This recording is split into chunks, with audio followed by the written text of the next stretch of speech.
Okay, let's unpack this. Let's do it. Today we're taking a deep dive into, well, one of the most frustrating kind of constant things in modern life. Dress. Exactly, stress.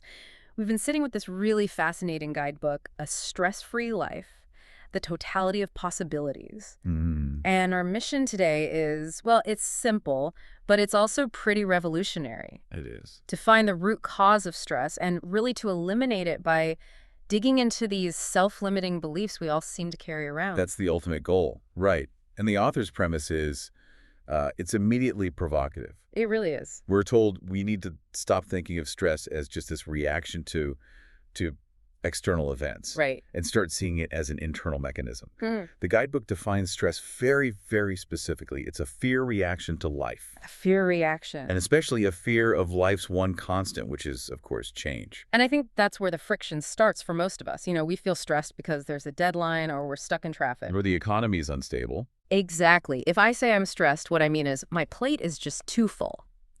But this material suggests something else entirely. It suggests that stress has become this kind of cultural crutch. Grutch, yeah. Exactly. The source argues that stress Mhm. is often just an acceptable excuse, an excuse for not taking responsibility for the feeling underneath it, Which is. which is almost always fear. Fear of failure, fear of not having enough money, fear of what other people think of you. The author's just asking us to be a little more honest about that.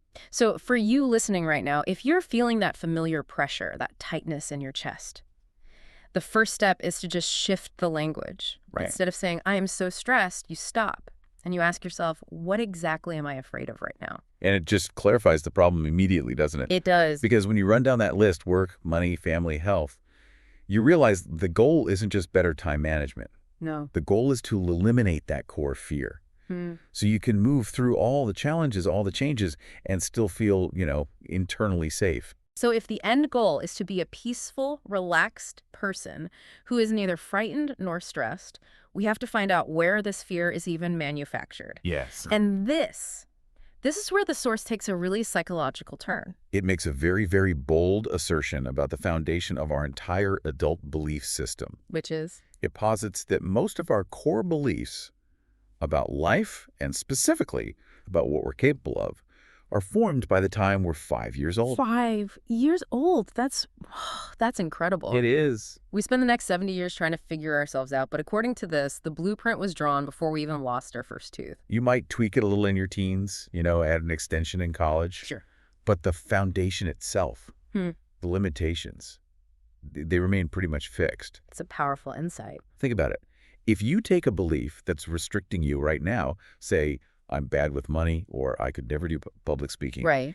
and you trace it all the way back, you will almost certainly find its origin in some snap judgment made by a very young child. A child who just didn't have the context to understand what was really going on. Exactly. And this is what the material calls living within the boundaries of our 5-year-old consciousness. Okay, let's explore that mechanism. Yeah. How does a 5-year-old's brain create such a pervasive, lifelong limitation? Because it can't be based on adult reality. No, it's based on interpretation without context. Yeah. Imagine a parent, having a terrible, stressful day at work. Okay. They come home, they're exhausted, and they snap at their child for spilling something, some minor thing. Right. The child can't process, oh, my parent is stressed about the budget. They internalize the message as, I must be bad, or I'm a burden. I'm awkward, or I'm dumb, or silly. Yes, and crucially, the child just accepts that criticism as truth, even if it's completely undeserved. And that feeling gets filed away. It becomes a core belief. Precisely. And those beliefs then become the familiar mental scripts, the mantras that actively stop us from seeing possibilities later in life. They become our go-to excuses for not acting. So what are some of the most common examples the author points out? The things we hear ourselves saying. Well, the material lists a few really common ones. The internal voice that says, oh, I'm not smart enough to take on that project, or I'm just not organized enough to start my own business, and then the two classics that are directly tied to that fear. Let me guess. I have too much on my plate. That's one. And the other, the ever-present, fear-based thought, I just don't have enough time. And the punchline to all of this, from the book's perspective, is that these limitations are 100% in your mind. All of them. They have absolutely nothing to do with objective reality.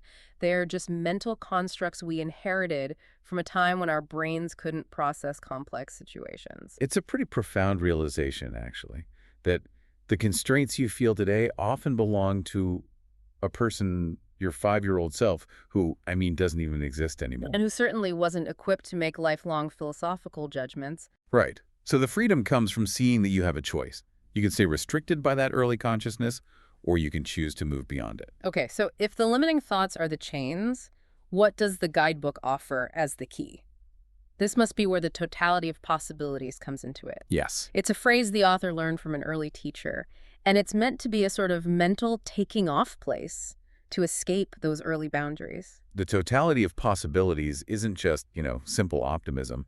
It's a mental state where those self-imposed limits they cease to exist. So if you start from the idea that you are not the person you decided you were at age 5. You open up access to your full potential. So what does that actually look like? What's the payoff when you drop those core limiting beliefs?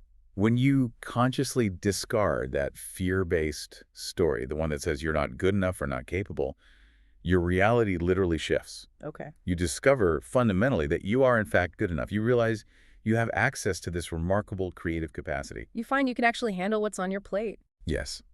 And maybe most importantly, for anyone feeling stressed right now, you realize you genuinely have all the time you need. How so? Because frantic time management gets replaced by presence and focus. That makes the affirmation work in the material feel so much more essential. It's not just, cheering yourself on. But it's about actively rewiring deep circuitry that was laid down decades ago. Yeah. You are literally replacing "I'm not capable" with an empowering truth. And these affirmations become the counter-programming. Exactly. The source gives some very specific lines for this.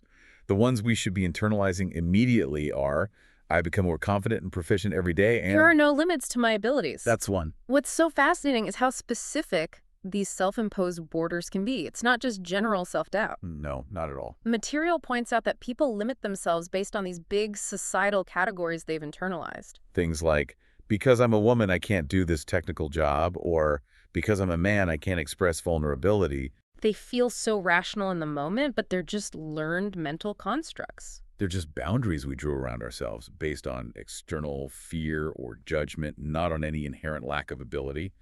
The totality of possibilities means seeing those boundaries as, well, not even real. Okay, so we've identified the problem. Stress equals fear. And that fear is rooted in the limited thinking of a 5-year-old. Right. And we have the solution, this mental state of the totality of possibilities. So how do we actually bridge that gap? Well, the source gives us a toolkit, a set of daily practices it calls the Day 17 exercises. And it seems to have 3 core parts: visualization, reflection, and affirmation. It's a very deliberately structured process Yep. designed to engage both your body and your subconscious mind. It all starts with the mirror work. But that's preceded by a grounding visualization, right? Yes, exactly. You start with this preparation that focuses heavily on the physical release of tension. So walk us through that. The instruction is to sit down, maybe with your hands in your lap, close your eyes, and just take 3 very deep, slow breaths. To establish calm. Yes. And then comes the visualization. You imagine that all of your fear and tension is bundled up and condensed into a physical object, an overcoat that you're wearing. I found that image so vivid. Why is the physical act of dropping the coat so important for the mental shift? Because the body stores tension. So by visualizing yourself, physically undoing the buttons, pulling the coat off your shoulders, and dropping it onto the floor. You're giving your mind a literal sensory signal. A representation of release.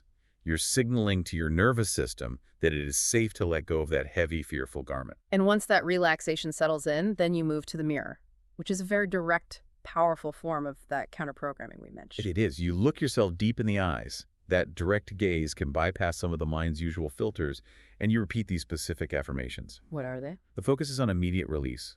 I release all fear. I let go of all tension. I am at peace. And this one, freedom from stress is my divine right. And the reinforcement doesn't stop there. The source insists on this continuous reprogramming all day. Yes. Every time you catch your reflection in a window, a mirror, your phone screen, You pause for just a couple of seconds. Then repeat what? 3 short, powerful phrases. Mm-hmm. I am at peace, I have all the time I need, and I flow with life easily and effortlessly. It's like a constant interruption for that 5-year-old consciousness, reminding the adult mind of what's possible. That's a great way to put it. Then the second major tool is the journaling. This is the reflection part, to really dismantle those old fears. It has 4 specific steps. And this is really the critical work. Step 1 asks you to just gently close your eyes and drift back. See yourself at age 5. Where were you? What did you look like? How did you see the world? You just write down those basic observations about your younger self. Step 2 is the documentation. You actively remember and write down any of the early worries, the negative beliefs, the hurt feelings you had back then. Those specific moments where you decided, I am X. Right. And then step 3 gives you that psychological distance. Yes. Next to each of those beliefs, you do a critical analysis. You write down the real reasons for them. You're separating the 5-year-old's interpretation from the adult context you have now. Exactly.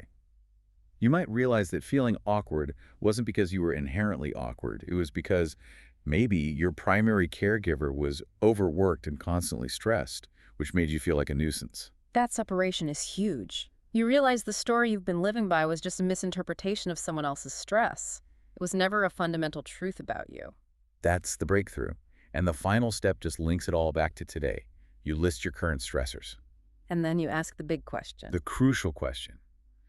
Do any of these current feelings of stress tie back directly to the limited thinking of my 5-year-old consciousness? And that connection is often the pattern we need to break. That is some profound work. And finally, for just staying calm during the day, the source gives us a series of affirmations we can take with us. Like mental shields, really, for when negative thoughts start to creep in at your desk or in the car. So what are some of those? Well, the idea is that negative, fearful thinking only brings more stress into your life, so you use these to interrupt that pattern. A few great ones are, I create a stress-free world for myself. I like that one. Also, I am centered and focused, and I feel more secure with each day. I can remain serene in any situation. And finally, I trust myself to deal with any problems that arise during the day. So if we pull back and synthesize this whole deep dive, what does it all really mean for you, the listener?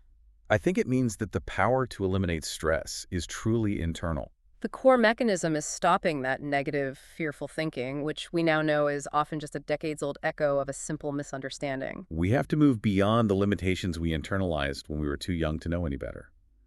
And that brings us to the heart thought for the day. The one idea we want you to carry forward. I experience the totality of possibilities within me.